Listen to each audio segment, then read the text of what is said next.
Көңүл бургула. Сиздер азыр акча тууралуу олуттуу фильмди көрөсүздөр. Бул фильмде Бай атам жана Кедей атам деген бестселлердин автору, финансылык эксперт, миллиондогон адамдардын жашоосун өзгөрткөн Роберт Кийосаки бай болуунун формуласын айтып берет. Болгону сиз жарым сааттын ичинде бай болуп, финансылык көз каранды болбоого алгачкы кадамды таштайсыз. Супер булак тартуулайт. Роберт Кийосаки. Кантип 30 минутанын ичинде байып кетүү керек. Көпчүлүгү билбейт. Негизинен акчанын 3 закону бар.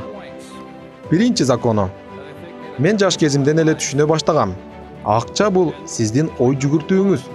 Менден сурашат. Мен канткенде көп акчалуу боло алам? Анан мен жооп берем. Сиз биринчи ой жүгүртүүңүздү өзгөртүңүз. Ооба, болгону ушул эле нерсе керек. Акча жөнүндө ой жүгүртүүңүздү өзгөртүүңүз керек. Мен түшүнөм, акча тууралуу адамдар менен сүйлөшкөнүмдө, алардын ой жүгүртүүсү менен менин ой жүгүртүүм карама каршы чыгат. Бул бир гана акча тууралуу эмес. Билесиңерби? Үй бүлө менен тамактанууда секс, дин, акча, дагы башка нерселер талкуу болбойт. Себеби бул нерсеге ар кимдин ар кандай ою бар. Менин жарды үй бүлөмдө, менин жарды атам айткандай, мага акчанын кереги жок. Акча маанилүү эмес деген мен түшүнө баштадым. Бул менин жарды атамдын акчага болгон ой жүгүртүүсү деп. Ал эми бай атам дайыма айтчу. Акча бул мүмкүнчүлүк. Акча сага күч, эркиндик берет. Баалай бил деп. Көрдүңөрбү? Акча тууралуу мына ушундай ар кандай ой жүгүртүүлөр болот. Мен байкагандай бул нерсени биз кыла албайбыз, же ала албайбыз деп бул нерсе айтылганда эле ишке ашып жатпайбы? Мына акча бул сиздердин башыңыздардагы эле ой, бирок чоң күчкө ээ. Мен адамдар менен пикирлешип жатканымда мен суроо узатам. Айткылачы, акча тууралуу ата-энеңер эмне деп айтчу деп. Себеби бул реалдуулукка айланат да. Үйдөгүлөр эми сен университетке тапшырасың, андан кийин жумуш издейсиң. Мейли, ата-энеңер айтпаган жол менен да барсаңар, ошол эле бойдон калган учурлар көп. Көпчүлүк адамдар жарды үй бүлөдөн чыккан. Америкада 100 адамдын ичинен бир адам 60 жашында бай адамдардын катарын толуктап келет. Бул да ааламдагы эң бай өлкөдө болуп жатканы. 100 адамдын ичинен бир адам. Төртөө көз каранды эмес, калган 56% мамлекеттен көз каранды жана пенсиядан көз каранды болуп келишет. Алардын жашоо шарты төмөндөп да барат. Анан мен эмне кылдым? Жана силер да ошо мен кылганды кылууңар керек деп ойлойм. Мага башка бирөөнүн ыргыткан сөздөрүн өзүмдүн оюман байкай баштадым. Мага ким кандай идея ыргытып жатат жана кимдин идеясы таасир берип жатат, баарын байкадым. Мисалы сиз арыктайм десеңиз, диетологко кайрыласыз. Бири айтат, жер жемишти көбүрөөк жеңиз десе, бирөөсү бул зыян, башка нерсени жеңиз деп айтышы мүмкүн. Жыйынтыгында сиз баары бир бирөөсүн тандайсыз, туурабы? Экинчи закон. Бул менин эки аталуу болгондугумдан карама каршы көз караштагы шартта чоңоюп, түшүнгөн нерселеримден улам айтам.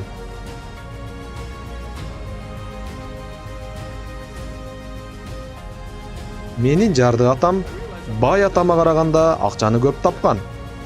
Мен ойлойм, биздин эң чоң кетирген катабыз, эгер лотереядан утуп алсам, мен байып кетем. Бирок уткан учурда да сиздин ой жүгүртүүңүз мурдагыдай эле калып жатпайбы? Бул сизге эч нерсе бербейт. Акча бул өтө чоң курал. Менин бай атам айткандай, эгер сен акчаны туура колдоно билсең, ал акча сени бай кылат. Эгер сен кыянаттык менен колдонсоң, анда сени жарды кылат деп айтчу. Менин жарды атамдын чоң катасы, эгер менин айлык маянамды жогору кылып көтөрүп беришсе, менин акчалай проблемаларым чечилет дечү. Бирок маянасын көтөргөн сайын ошончолук проблемалар да көбөйүп, чыгашалары да көбөйүп турган.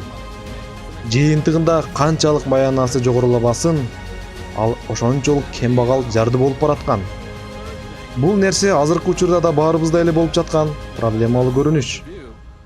Эки атамдын карама каршы көз карашы менен түшүнгөн үчүнчү закон бул акча эки түрдүү проблеманы алып келет. Биринчи түрү бул акча жетпей жатат. Экинчи түрү бул акча өтө эле көп. Бул эки проблема өтө маанилүү проблемалар. Билесиздерби, көпчүлүк адамдар өздөрүн өзгөчө адам катары сезишет. Алар акча менен болгон проблемасы чечилбей келет дейт. Чындыгында баарыбыздын проблемабыз бар. Ар бир адамдын, ар бир компаниянын акча менен болгон проблемасы бар. Жада калса, бир мамлекеттин да проблемасы бар акча менен. Бизди бөлүп турган байлар, жардылар, ортоңку класс. Бул чакырыкка кантип жооп беребиз? Бул проблеманы кантип чечебиз? Анан көпчүлүк эмне кылат? Кантет? Баарыбыз эле акча проблема болгон үй бүлөдөн чыкканбыз го. Мына ушул жерде капкан коюлган. Биз мына ушул жерден ойлоно баштайбыз. Акча бул коркунучтуу нерсе. Акчаны иштеп табуу кыйынга турат. Жана акчаны табыш үчүн көп иштеш керек. Менин алгачкы жашоомдо сезе билген бул менин жарды болгонум өзүмдүн күзгүмдөн, өзүмдүн бетиме чагылып көрүнөт экен. Бул мага жаккан жок. Мен байларды жаман, кумандуу эмес, ач көз деп ойлогон үй бүлөдө чоңойдум. Качан мен бай болом дегенимде, үй бүлөмдөгү берген баалуу тарбияны тебелеп өткөнгө туура келди. Мен үчүн оор болду. Мен бай атам кантип өзүнүн акчасын ийгиликтүү башкарып, инвестиция кылып, бизнесин ээси болуп жумуш кылып жатканын байкадым. Ал күндөн күнгө бай болуп жатты. Бирок анын проблемасы өтө көп акча болчу. Мен 18-19 жашымда айткан, балам, акчанын эки түрдүү проблемасы бар. Акча өтө көп же акча өтө аз деп. Кайсы бирин тандайсың деп. Мына ушундай суроо берген. Анан мен эмне дедим? Албетте мага өтө көп акча болоорун айттым. Мен ушундай проблеманы каалайм деп жооп бердим. Чындыгында бул өтө эле чоң проблема. Мына ошентип 3-чү законду түшүнүп, башыбыздагы ойду айырмалай алганды билдим. Тандоо. Бай болуу, көз карандысыздык биринчи тандоодон башталат. Акча бул тандоого болгон эле суроо. 9 жаштагы бала эки атасынын кайсы бирин угуш керек деп мен тандоого туура келди. Ооба, мен үчүн оор чечим болду. Себеби экөөнү тең жакшы көрчүмүн. Экөө тең таасирдүү, күчтүү, мээнеткеч, чынчыл, ички дүйнөсү чоң адамдар болчу. Экөөнү тең жакшы көрчүмүн. Бирок идеялары такыр башка. Жада калса бири-бирине карама каршы көз караштай эле. А мен тандоо кылышым керек. Кимисин уксам, кимдин артынан ээрчсем, кандай жолду тандасам деп. Мен акыры тандадым. Менин тандоом окуган мугалимдерден, үй бүлөмдөн, каада салттардан үйрөнгөн нерселеримди басып өткөнгө туура келди. Мен Вьетнамдан келгенимде айттым. Болду эми. Бакалавр даражасында билимим да бар. Болот десем, жакыратам, эми балам кайсыл жака барып окуйсуң? Магистратураны дейт. Ата, мен окубайм деп жооп бердим. Сен жакшы жумуш таба албайсың магистратурасыз. Айлык маянаң да жакшы болбой калат балам. Жок ата, мен жумушта издебейм деп жооп бердим. Ал мындай талкууну тамак учурунда баштабайт эле. Бул жолкусунда ушул темада сүйлөшүп калдык. Карасаңар, бул мамлекеттик модель. Бул сиздин эмне менен алектенгениңизге карабастан эле куралган модель. Ал болгону сенин билимиң канчалык деңгээлде экенине карап куралган модель. Бул анын реалдуу жашоосу болчу, меники эмес. Бир сөз менен айтканда, мен тандоо кыла алам. Бул нерсе менен сиздерге айтаарым, ар бир таң атканда тандоо кылыңыздар. Бай болуу, жарды болуу, ортоңку класста болуу ар кимдин өзүнүн тандоосу. Мен өзүмдүн тандоомду кылдым. Акчалай кирешенин квадранты. Квадрант деген сөз 4 санынан келген. Бул квадрант көрсөтөт. Бул алам кандай 4 адамдан турат. R – бул жумушчулар, P – кесипкөй ишкерлер, B – бизнесмендер, I – инвесторлор. Менин жарды атам дайыма айтчу, балам сен университетти бүтүрүп, жумуш изде. Мына ошентип жарды атам мени жумушчулар тарапка үндөчү. А мен болсо бай болгум келет дечүмүн. Апам болсо, балам атаңды укпай эле кой. Ал медсестра болчу. Балам бай болом десең, врач бол. Алар көп маяна айлык алышат. Апам мени кесипкөй ишкерлердин тарабына үндөчү. Билесиңерби, адамдар айтышат, эгер ийгиликке жетем десең, кандайдыр бир кесиптин ээси бол деп. Юрист, электрик, бухгалтер бол. Бул айткан адамдар өздөрүн акылдуу сезип айтып жаткандыр. Ооба, булар мен айткан ортоңку класстагы адамдардын акылдуулары. А мен бай атам айтчу, сен начарсың. Жалдап иштетүүчү адамсың. Сен берилген тапшырмаларды араң аткарасың. Чиелишкен жумуш сен үчүн эмес, акылдуу да эмессиң дечү. Бул жерде акылдын деле көп иштетүүнүн кереги жок деп Сенин ордуң бул жер деп бизнесмен тарапты көрсөтчү. Мына ошон үчүн көпчүлүк бай адамдар ушул жерди толуктап келишет. Алар өтө эле акылдуу эмес. Алар болгону айланасын акылдуу адамдар менен курчап алган. Булардын өзгөчөлүгү мына ушунда. Акыркы бөлүгү булар инвесторлор. Булар менталитети да башка, сапаттары да башка болушат. Алар дайыма акчаларды өздөрүнө иштөөсүн каалашат. Алардын сөзү: мен ушу инвестициямдан канча акча ала алам? Акчамды канчалык тез убакытта чыгара алам дешет. Көпчүлүк адамдардын жеке планы болот, бирок инвестициялык эмес, сактоочулук. А инвесторлор сактоочу пландарды каалабайт. Туура да келбейт. Анткени акчалары жөн эле сакталып туруп калышын каалашпайт.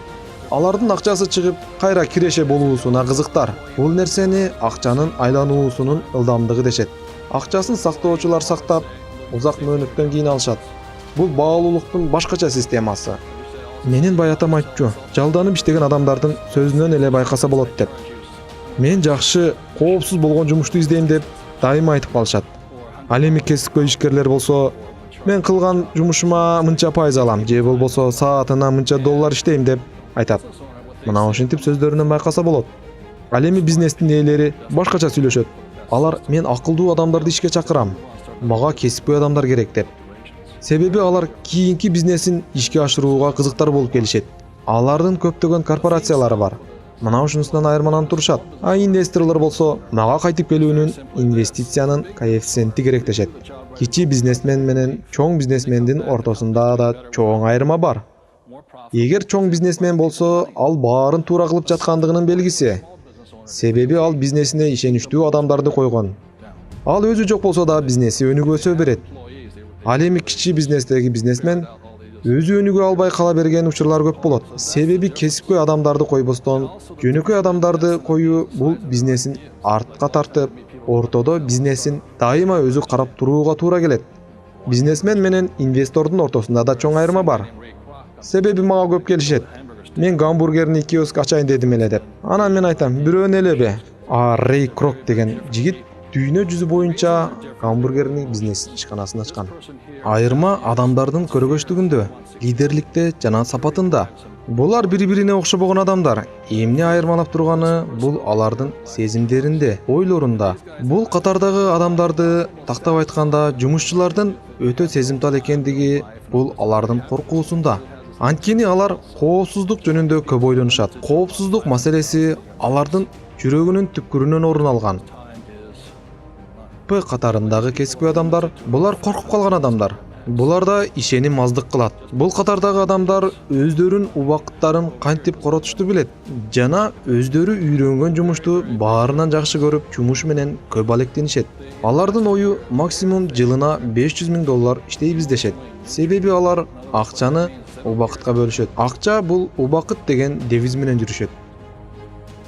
А бул катардагы бизнесмен жана инвесторлордун катары. Инвесторлор нейтралдуу ой жүгүрткөн адамдар. Чыныгы инвесторго баары бир базар өйдө кетип жатабы же төмөн кетип жатабы. Анткени ага баары бир өз акчасын иштетишет. Ага жеңилүү бул жеңүүнүн аз өлчөмү деген ойдо болот. Ал эми бул катардагы бизнесмен адамдар чыдамкай болуусу менен айырмаланат. Булар акчасын сарптап көпкө чейин күтүп жүрө беришет. Мисалы 3 жыл. Мага кеңеш сурап келген адамдарга дароо эле айтам: 3 жыл бою бекер иштей аласыңарбы деп. Алар жок деп жооп беришет. Анан мен айтам: сиз инвестиция кылбай эле коюңуз. Себеби сиз ой жүгүртүүңүздү өзгөртө элек экенсиз. Биздин жашоодо жалданма жумуш болуш керек же инвестор болуш керек. Менин айтайын дегеним, квадранттын кайсыл жеринде турсаңыз да инвестор болууңузду сунуштайт элем. Оба, бүгүндөн баштап инвестор болуңуз. Мен да 10 жылдан бери эми үйрөнүп келе жатам, ушу инвестор болоюн деп. Мына мен азыр ушул жердемин. Мен инвестордун ордунда калдым. Азыркы учурда менин акчаларым өжөрлөнүп, мага иштеп жатат. Мен акчаларыма эмес. Бул такыр башка көз караш. Бул тууралуу да ойлонуп көрүңүз. Дагы бир оюн бар. Дүйнөдөгү эң бай адамдардын оюну. Аны бүт аалам ойноп келет. Бул оюн тез байып кетүүнүн жөнөкөй жана тез жолу. Менин бай атам айткан: Гавайядан жер сатып алдым, эс алуучу жайлары менен кошуп. А мен айттым: кантип сатып алдыңыз деп. Элестетиңиз, аны сатып аларга мынчалык көп акчасы жок эле. Кантип сен ушундай кооз жерди Гавайядан сатып алдың? Андай жер аз дегенде $10 миллион кем эмес турат го деп. жеке өзүм сата албайм. Бирок менин бизнесим сатып ала алат. Бул өтө чоң сыр болуп эсептелинет. Бизнес инвестиция кылганга чоң мүмкүнчүлүк берет. Мен айткандай, жеке өзүм анчалык иштей албайм, бирок менин бизнесим ушундай чоң суммага иштей алат. Байлардын артыкчылыктары. Баарыңыздардын кабарыңыздар болсо керек. 90-га 10 деген эреже бар. Бул эреже жөнөкөй эреже. Бул деген 10% адамдар 90% акчанын баарын алышат деген. Бул жерде көрүп жаткандардын баарыңыздардын өзүңүздөрдүн жеке оюңуздар бар. Кантип бай болуу керек дегенге. Мен айтып кетер элем, үй бүлөңүздөр берген же коомдон жүктөлгөн маалымат менен гана элестетип жатасыздар. Сиз мектепке барганыңызда сизди мектепте бизнесмен болсун деп окуткан эмес. Сизди жалданма жумушчу болсун деп окуткан. Тактап айтканда, байларга иштесин деп. Байлар муну менен пайдаланышат. Алар идеяны алышат, акылдуу адамдарды топтойт, анан чоң ишкана ачат. Мына ошентип алардын бизнеси пайда болот. Анан компаниянын жардамында инвестиция кылышат. Мыйзам ушуларга жазылганда, компания аркылуу инвестиция кылса, налогтору кыскарышы каралган. Мына ошондуктан байлар байыйт деген ушу. Америкада 1943 жылы закон кабыл алынган. Жеке ишкерлер налогту төлөмөйүн акчасын албайт деп. Бул деген мамлекет өзүнүн акчасын алмайын, акчаны бербейт деген сөз. Мына ошондуктан айлык маянаңыз жогоруласа, мамлекетте да салык жогорулайт. Эгер сиз $1,000,000 алсаңыз да мамлекетке салык төлөйсүз. А бизнесмендерге закон өзгөрүлбөйт. Ошон үчүн байлардын түзгөн оюнун ойноо керек. Себеби оюндун эрежелерин алар түзгөн.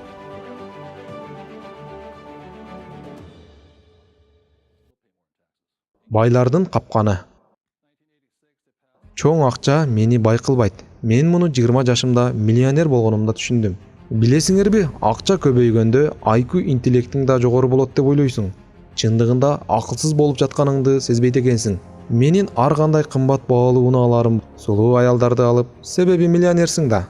Канчалык акча көп болгон сайын, ошончолук келесо болуп баштайт экенсиң. Чоң акча мени кайра кембагал жарды кылып жатканын сезе баштадым. Канча акча табыш мааниге ээ эмес. Кантип коротуп жатканың мааниге ээ. Мен бир докторду билем, Аризонадан. Жылына $500,000 табат. Бирок 520,000 коротот. Менин бай атам айткан, эгер сен чоң үйдө жашасаң, баалуу унааң болсо, баалуу кийим кийинген болсоң да, бай экендигиңди далилдебейт. Сен ушул кооздук менен да банкрот болуп калышың толук ыктымал. Мен ушул нерселерди түшүнүп, көп убактымды окууга арнадым. Кантип банктардан активтерди сатып алуу, финансылык көз карандылыктан айрылуу үчүн. Негизги максатым эч качан акча үчүн иштөө эмес, активтерди сатып алууну үйрөнүү болду. Себеби активтер мени акча менен жабдуулайт. Мейли акция, облигация, кыймылсыз мүлк жана бизнес болсун. Айтайлы, сиз турмушка чыккансыз, же үйлөнгөнсүз, бирок иштебей койдуңуз. Эмне болот?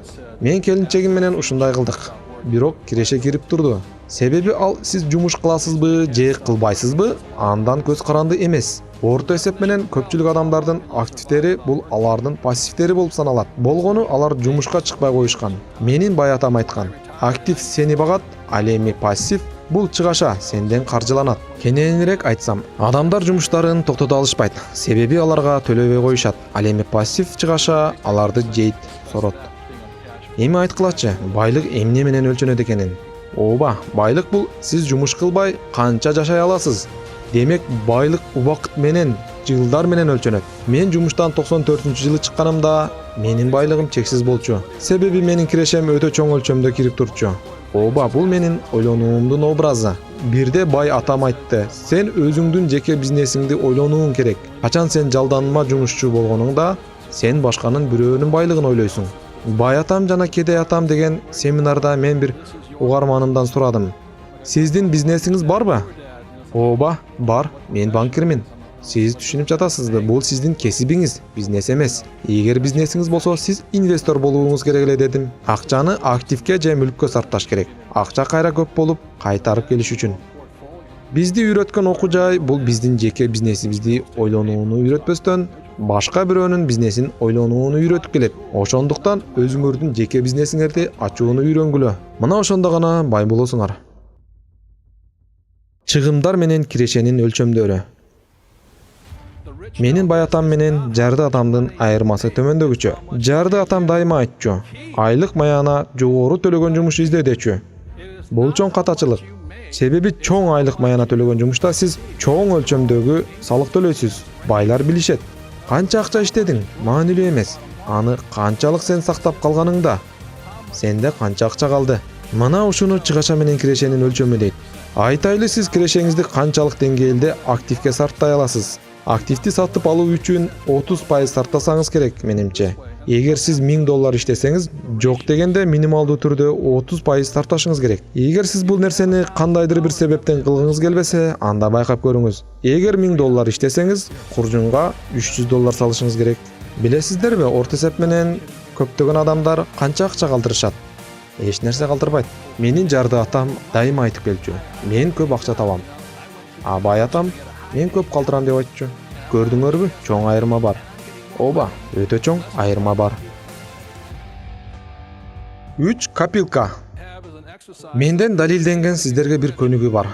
Бул көнүгүү ким аткарса, ал байыганга жол ачылат. Мен кичинекей кезимде менин бай атам мага ушундай 3 копилка берген.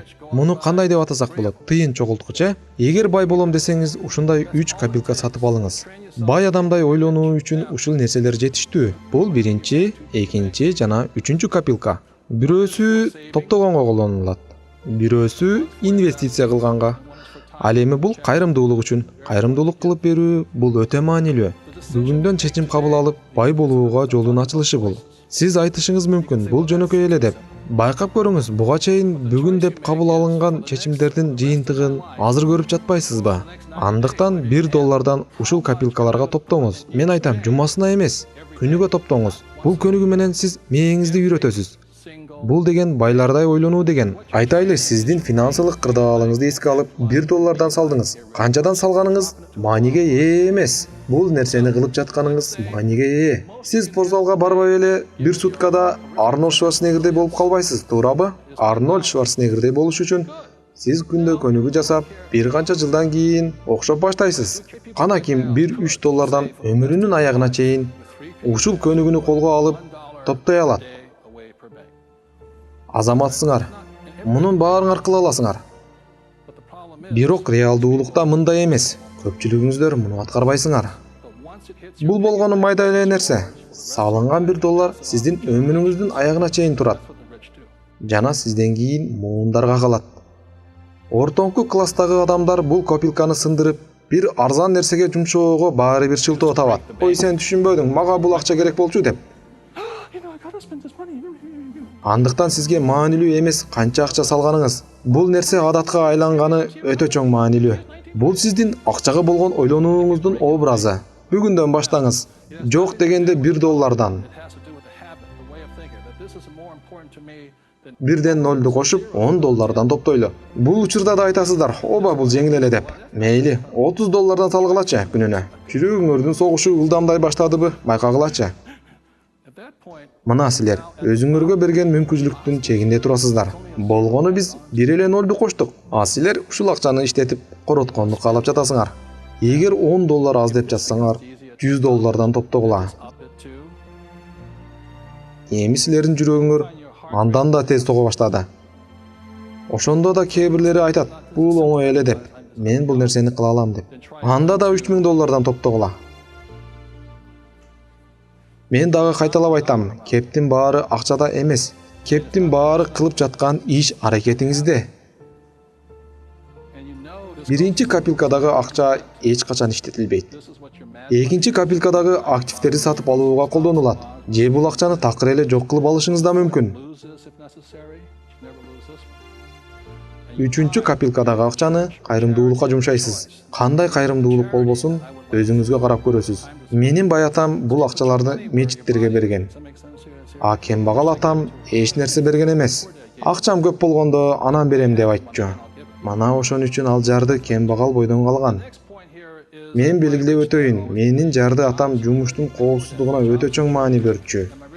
Ал эми бай атам финансылык коопсуздукка маани берчү. Кантип финансылык көз карандыкка жетебиз? Баары жөнөкөй. Болгону ушул 3 копилка менен. Бул негиз болуп саналат. Үнөмдөө, инвестиция, кайрымдуулук. Мана бул жол менен финансылык көз карандылыктан айрылсак болот. Мен мына ошондон баштагам. Мага ушул жол жагат. Кантип жакшы келишим тапса болот. Азыр мен сиздерге мен кантип тажрыйба топтойм жана кантип жакшы келишимдерди таба алам. Канчалык кыймылсыз мүлктөрдү анализ кылып, андан кийин бирөөнү сатып алыш керек. Бул ушундай 100 деген эреже. Карасаңар, бир нерсени сатып алаардан мурда мен 100 келишимдердин баарын изилдеп, анализ кылып чыгам. Эгер мен 100өөнү тең изилдеп, бирөөнү да сатып ала албасам, анда мен кайрадан баштайм. Мына ушундай катнаш 100гө 1 деген. Акча жок болгон учурда мен эмне кылгам? Мен баары бир келишимдерди издей баштагам. Мен машыккам, тажрыйба топтогом. Ушундай учурлар араңыздарда болсо керек. Бир риэлторго барып, бир объектти дароо эле сатып алдык деп. А сиз мындан башка канча объектти көрдүңүз?